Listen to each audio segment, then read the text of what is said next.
오늘 본문 갈라디아서 4장 12절에 형제들아 내가 너희와 같이 되었은즉 너희도 나와 같이 되기를 구하노라. 너희가 내게 해롭게 하지 아니하였느니라 했습니다. 바울은 갈라디아 교회 성도들을 대할 때에 내가 너희와 같이 되었다 했습니다. 바울이 왜 이렇게까지 말을 하고 있겠습니까? 그것은 바로 그들에게 복음을 전해줘야 되기 때문에 그렇게 했던 것입니다. 그래서 바울은 갈라디아 교회 성도들 입장에서 모든 것을 생각하고 말하고 행동을 했다는 것입니다. 그들 입장에서 질문과 문제와 희망과 두려움과 느낌 속으로 깊이 들어가 보았다는 것입니다. 바울의 삶과 말과 메시지를 모두 갈라디아 교회 성도들의 기준에 맞춰서 했다는 것입니다. 물론 복음의 핵심은 그들을 유지하면서 그렇게 했다는 것입니다. 바울은 그들과 같아지는 것을 통해서 우리가 하나님 앞에 서는 것은 율법을 지켜서가 아니고 오직 은혜로 된다는 것을 보여주고 싶었던 것입니다. 유대인이었던 바울이 율법을 지켜서가 아니고 예수 그리스도를 향한 믿음 안에 지금 살고 있다는 것입니다. 그러므로 많은 이방 갈라디아 교회 성도들이 지금 은혜를 입고 구원을 받게 됐던 것이죠. 그런데 이런 자세는 그리스도께서 우리에게 보여주신 모습과 같은 것입니다. 빌립보 2장 6절에서 8절 보면은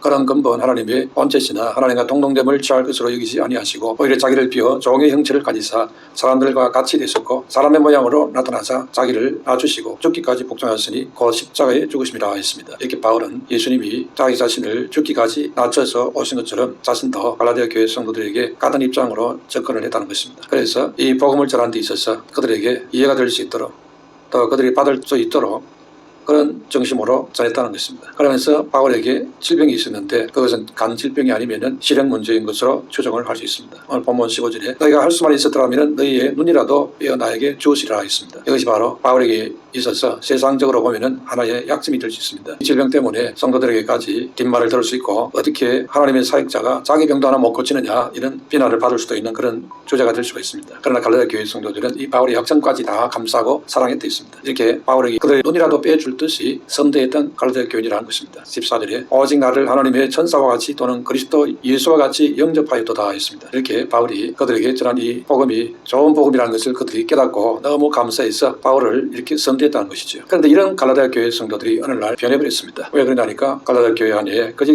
교사들이 들어와가지고는 잘못된 가르침을 퍼뜨렸습니다. 갈라디아 교회 성도들이 거기에 넘어갔던 것입니다. 다시 말해서 복음에서 율법으로 넘어가 버렸던 것입니다. 거짓 교사들이 교회에 들어와가지고는 바울이 가르쳤던 이 복음적인 가르침을 깎아내리고 그러면서 이제 내 열심, 내 노력 이게 중요하다고 가르쳤습니다. 이래가지고는 그들에게 순종하는 자들로 변질을 시켰습니다. 이렇게 갈라디아 교회 신자들이 거짓 교사들의 말을 잘 듣고 바울을 통해 받은 그 순전한 복음을 걷어차버렸던 것이지요. 이래서 갈라디아 교회 성도들이 하나님의 복에서 자꾸 멀어져 가고 있었던 것입니다. 그러나 바울은 이런 소식을 듣고는 포기하지 않았습니다. 자녀가 어긋날 길로 간다 해서 그 자식을 포기할 부모가 없는 것과 같은 것입니다. 그래서 19절에 나의 자녀들아 너희 속에 그리스도의 형상을 이루기까지 다시 너희를 위하여 해선의 수고를 하노니 했습니다. 오히려 바울은 자기 안에 그리스도가 사시는 것처럼 갈라디아 교회 성도들도 그들 안에 그리스도가 산다는 사실을 일깨워서 다시 살아나기를 원했던 것입니다. 바울처럼 그렇게 다시 그리스도를 바라보는 신앙으로 돌아오기를 원했다는 것입니다. 그래서 12절에 형제들아 내가 너희와 같이 되었은즉 너희도 나와 같이 되기를 구하노라 했습니다. 뿐만 아니라 19절에는 그리스도의 형상을 이루기까지 자라가기를 원한다 했습니다. 모든 삶이 그리스도처럼 빚어져서 그리스도가 흘러나오게 되기를 원한다는 것입니다. 그래서 갈라디아 교회가 돌아가버렸던 그 율법에서 다시 복음으로 되돌아와야 한다는 것입니다. 그러기 위해서 그리스도를 바라보아야 한다는 것입니다. 우리처럼 사람이 되어 낮아지신 그리스도를 바라보아야 한다는 것입니다. 우리를 형제로 받아주시고 심지어 예수님처럼 하나님의 아들로 대해주시는 그 그리스도를 바라보아야 하는 것입니다. 히브리서 2장 11절에 거룩하게 하시는 이와 거룩하게 함을 입은 자들이 다 한 근원에서 난지라 그러므로 형제라 부르기를 부끄러워하지 아니하시고 했습니다. 눈을 빼어줄 정도가 아니고 자신의 목숨까지도 내어주신 예수 그리스도를 바라보아야 한다는 것입니다. 로마서 8장 32절에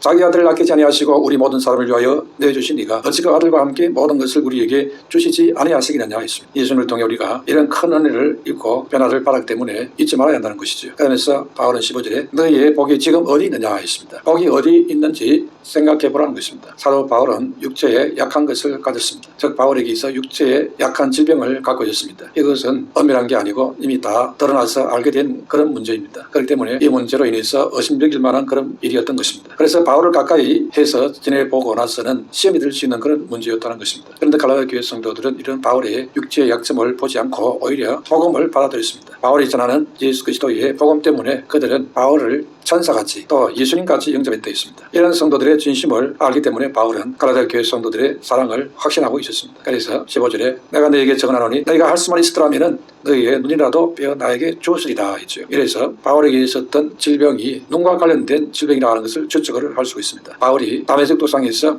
예수님을 빛 가운데 만났지요. 그때 그 눈이 손상되고 앞을 못 보는 적이 있었습니다. 얼마 후에 다시 회복이 되었지만은 그 이후로 바울의 눈이 좋지 않았던 것을 알 수 있습니다. 그래서 고린도 교회에 보낸 편지에서 육체의 가시를 가졌다 했습니다. 이 가시를 없애달라고 기도를 했는데도 하나님의 응답은 교만하지 않도록 하기 위해서 하나님의 안전장치로 가지고 있어야 한다는 것입니다. 어쨌든 갈라디아 교회 성도들이 바울을 위하는 마음은 바울이 전해준 그 예수님의 복음 때문이었다는 것입니다. 근데 지금 잠시 율법 때문에 흔들렸습니다. 흔들려서 은혜의 복음이 다시 무너질 그런 상황이었는데 그렇게 해서 안 된다는 것입니다. 그래서 첫 번째로 바울은 갈라디아 교회 성도들이 예수님을 본받는 자들이 되기를 원한다 했습니다. 12절에 형제들아 내가 너희와 같이 되었은즉 너희도 나와 같이 되기를 구하노라 했지요. 바울이 갈라디아 교회 성도들에게 먼저 형제들아 내가 너희와 같이 되었다 했습니다. 무슨 말입니까? 바울이 그들을 위해서 이방인의 사도가 되었다는 것을 말합니다. 당시에는 유대인으로서 이방인의 사도가 된다는 것은 쉬운 일이 아니었습니다. 유대인들이 볼 때에는 끓이끼는 일이었습니다. 특히 유대인이 이방인을 상대하느냐 색안경을 끼고 오해할 수 있는 일이었습니다. 그런 부담스러운 일이었는데도 바울은 기꺼이 자원해서 이방인의 사도가 되기를 원했고 행동으로 옮겼습니다. 이렇게 바울이 이방인의 사도가 된 것뿐 아니라 고린도서 9장 19절에는 내가 모든 사람에게 자유로우나 스스로 모든 사람에게 종이 된 것은 더 많은 사람을 얻고자 함이라 했습니다. 이렇게 내가 너희와 같이 됐다 이 말은 모든 사람의 종이 되었더라도 그 영혼들을 얻기를 원하는 바울의 마음 때문에 그렇게 됐다는 것입니다. 성결인 자가 됐다는 것이죠. 복음을 위해서는 갈라디아 교회 성도들을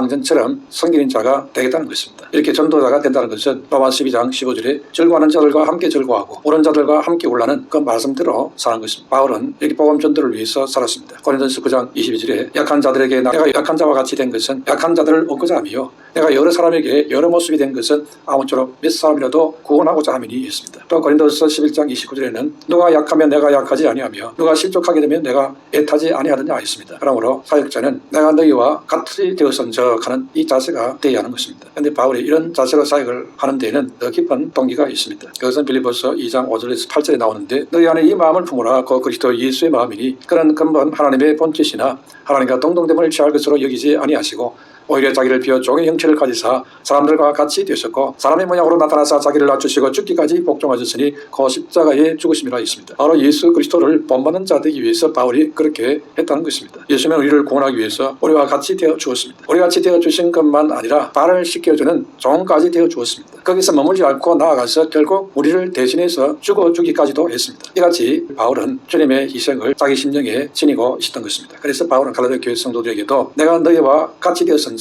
이렇게 말하고 있습니다. 바울이 예수를 본받아 자기를 낮춰서 갈라디아 교회 성도들을 섬기는 자가 됐다는 것입니다. 그래서 바울은 12절에 형제들아 내가 너희와 같이 되었은즉 너희도 나와 같이 되기를 구하노라 했습니다. 너희도 나와 같이 되라 했습니다. 이게 무슨 말입니까? 예수님을 본받는 자가 되라는 것입니다. 바울이 유대인인 것처럼 너희도 유대인처럼 되어서 율법을 지키라는 그런 말이 아닙니다. 바울은 베스도 총독 그리고 아그리파 왕 앞에서 복음을 변명할 때 이런 말을 했지요. 베스도가 바울아 내가 미쳤도다 이렇게 말했을 때에 바울이 뭐라고 했습니까? 사도행전 26장 29절에 바울이 이르되 말이 적으나 많으나 당신뿐 아니라 오늘 내 말을 듣는 모든 사람도 다 이렇게 결박된 것 외에는 나와 같이 되기를 하나님께 원하나이다 했습니다. 바울이 그리스도인이라는 사실을 아주 자랑스럽게 여기고 있었다는 말이죠. 그렇기 때문에 갈라디아 교회 성도들도 나와 같이 되라 이 말은 그야말로 너희들도 나와 같이 그리스도를 가장 귀한 분으로 여기는 그런 중심을 가지라 이런 말입니다. 바울이 고린도 교회도 비슷한 말을 했습니다. 고린도전서 11장 1절에 내가 그리스도를 본받는 자 된 것 같이 너희는 나를 본받는 자가 되라 했습니다. 그러니까 나와 같이 되라 이 말은 나와 같이 그리스도를 본받는 자 되라 그런 의미가 되는 것입니다. 율법을 본받고 율법으로 돌아가는 자가 되지 말고 그리스도를 본받는 자가 되라 그런 말씀인 것입니다. 그것이 바로 바울이 전한 복음의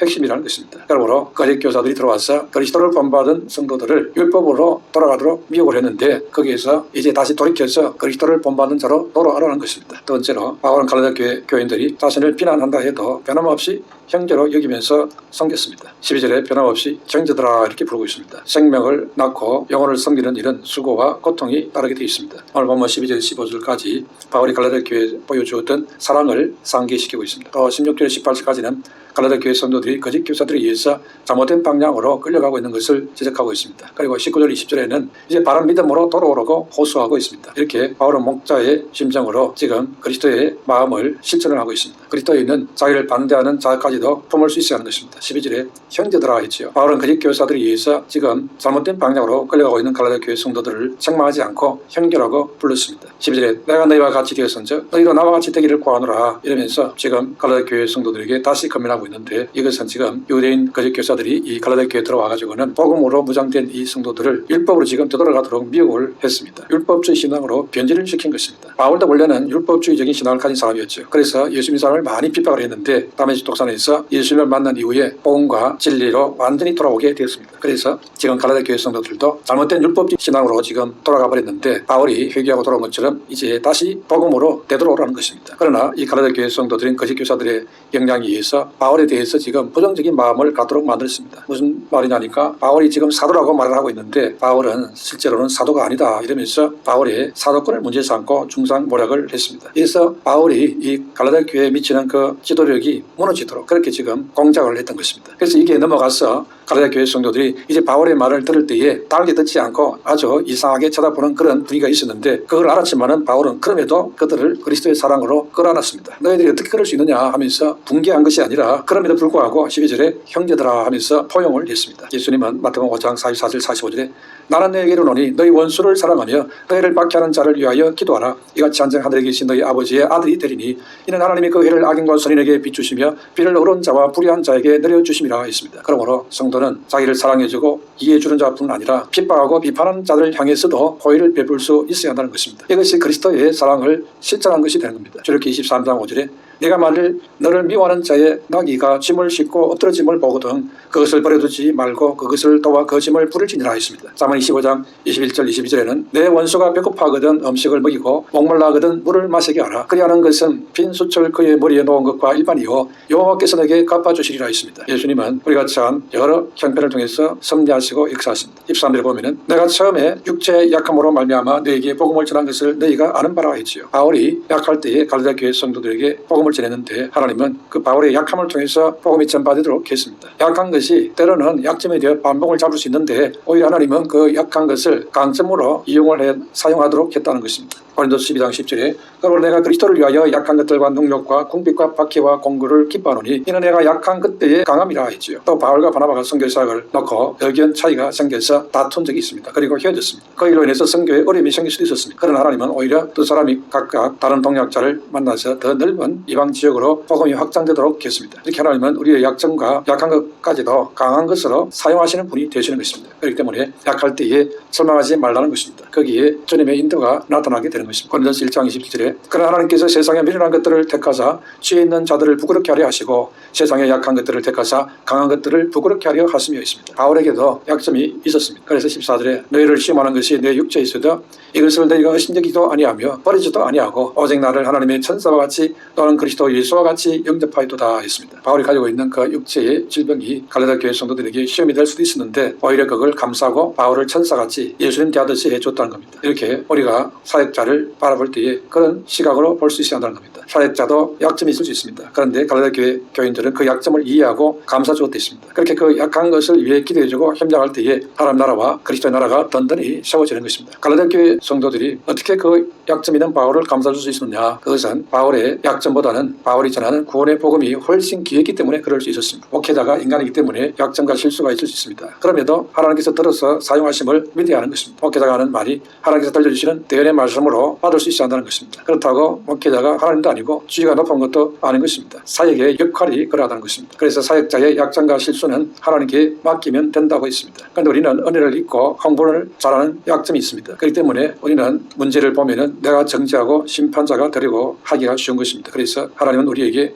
순종을 명령하고 있습니다. 고린도서 16장 16절에 이 같은 사람들과 또 함께 일하며 수고하는 모든 사람에게 순종하라 했습니다. 세 번째로 복음 사역자가 해산의 수고를 할 때에 교회가 바로 서게 되는 것입니다. 본문 19절에 나의 자녀들아 너희 속에 그리스도의 형상을 이루기까지 다시 너희를 위하여 해산하는 수고를 하노니 했습니다. 갈라디아 교회 안에 침투한 거짓 교사들은 열심히 자기 목적을 위해서 일했습니다. 이들은 율법주의자들로서 복음에다가 율법을 더 씌우려고 했습니다. 그들은 결국 갈라디아 교회 성도들도 하여금 예수 그리스도를 믿는 믿음에서 떠나서 율법주의자가 되도록 만들려고 했던 것입니다. 이는 잘못된 믿음으로 열심을 내게 되면 문제가 생기게 됩니다. 그 율법주의자들은 갈라디아 교회 안에서 바울의 영향력을 제거하고 싶어 했습니다. 그러니까 바울이 전한 복음을 믿는 자들을 내쫓고 소외시키려고 했습니다. 그래서 교회를 자기들의 영향력 하에 두고 싶어 했던 것입니다. 이렇게 사단은 어떤 방법이라도 구주 예수 그리스도를 믿지 못하게 만들려고 애를 쓰는 것입니다. 결국 그렇게 열심을 내어 모두를 지옥의 영향력 하에 두려고 애를 쓰는 것입니다. 자기 딴에는 잘한다고 하는 것이 지옥으로 끌고 가는 일이 될 수 있다는 것입니다. 그러므로 우리는 이단의 열심에 미혹되지 말아야 하는 것입니다. 이단을 쫓는 자는 우리 타는 겨와 같이 멸망당할 거라 했습니다. 그러므로 성도는 복음 진리에 견고하게 서 있어야 됩니다. 복음 사역은 생명을 낳는 사역입니다. 이 생명을 낳는 사역에는 수고와 고통이 자연에 따를 수 있습니다. 19절 20절에 나의 자녀들아 너희 속에 그리스도 형상이 이르기까지 다시 너희를 위하여 해산하는 수고를 하노니 내가 이제라도 너희와 함께 있어 내 언성을 높이려 하면 너희에 대하여 의욕이 있음이라 했지요. 바울은 어머니가 아이를 해산하는 심정으로 갈라디아 교회 성도들을 낳고 길렀다는 것입니다. 한 생명을 전도해서 그리스도인으로 세우는데 많은 희생이 따른다는 말인 것입니다. 또 성도는 성숙함을 최종 목표에 두어야 하는 것입니다. 자녀를 낳았으면 장성하도록 그렇게 길러야 되죠. 그와 같이 이제 예수 믿는 성도로 거듭났다면 성장하는 성숙하는 신앙인으로 세워야 되는 것입니다. 다시 말해 그리스도의 형상이 이루어지도록 나아가도록 해야 됩니다. 우리 안에 그리스도의 형상과 그 성품이 들어오도록 해야 하는 것입니다. 그러기 위해서 그리스도를 내 안에 모셔야 됩니다. 바울은 갈라디아 교회 성도들 하여금 이런 장성한 신앙이 되도록 해산하는 수고를 다했다 했습니다. 그런데 그들은 그런 은혜를 입고도 바울을 떠나서 다시 율법 아래로 들어간다는 것입니다. 이때 바울이 너무나 가슴이 아팠던 것입니다. 최선을 다해서 이들을 어그러진 길로 가지 않도록 바로 잡아주려고 사력을 다했습니다. 우리도 신앙의 길에서 벗어나는 자를 보게 되면 기도하면서 그리스도의 심정으로 겉면에서 바로 잡아주려고 애를 써야 됩니다. 왜냐하니까 그리스도의 사랑과 헌신으로 얻은 귀한 영혼이기 때문에 그렇습니다. 그래서 이들이 다시 돌아와서 결국에는 그 심정에 예수 그리스도의 형상이 이루어지도록 해야 하는 것입니다. 성도 안에 그리스도의 형상이 이루어지는 그것이 바로 하나님의 소원입니다. 바울은 하나님을 향한 열망이 있었기 때문에 갈라디아 교회 성도들 안에 그리스도의 형상이 이루어질 수 있도록 수고를 다했다는 것입니다. 그리스도의 형상의 핵심이라는 것은 갈라디아 1장 4절에 우리 죄를 대속하기 위하여 자기 몸을 주는 것, 즉 사랑과 희생을 말하는 것입니다.